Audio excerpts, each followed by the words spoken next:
SNL2204, your pageant blogger host. Subscribe! Good day pageant lovers! Exciting na ang lahat dahil ngayong August 10 ay gaganapin na ang Grand Coronation Night ng Miss Universal Woman 2025. At syempre isa sa inaabangan ng mga Pinoy pageant fans ay ang magiging performance ng ating pambato na si Jasmine Omay.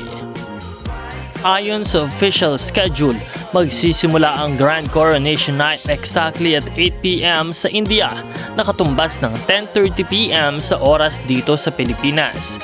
Kaya kung gusto ninyong masaksihan ang main event, siguraduhin ninyong gising at ready ang inyong devices para sa live updates at streaming. Pero bago ang Grand Coronation Night ay narito rin ang isa pang mainit na kaganapan, ang Top 12 Best National Costume Voting. Ipinapakita nito ang creativity, culture at artistry ng bawat bansa at isa na dyan ang Pilipinas sa pamamagitan na pasabog na national costume ni Jasmine.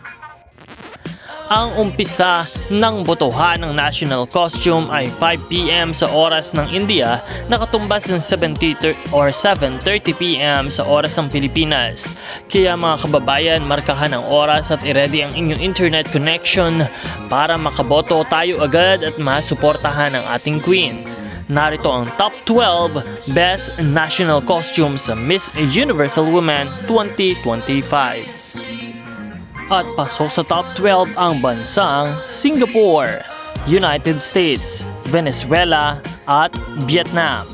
Kasama rin sa top 12 ang India, Italy, Philippines at Peru. At syempre, kasama rin ang Brazil, Cameroon, Ecuador at Great Britain. Nawa ay patuloy nating suportahan ang Tiboto for Best National Costume ang pambato ng Pilipinas na walang iba kundi si Miss Jasmine Omay.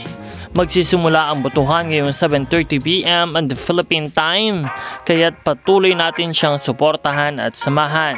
Maraming salamat sa panonood at meron na po tayong 77,000 subscribers at nawa ay patuloy na mag-subscribe kung hindi pa napipindot.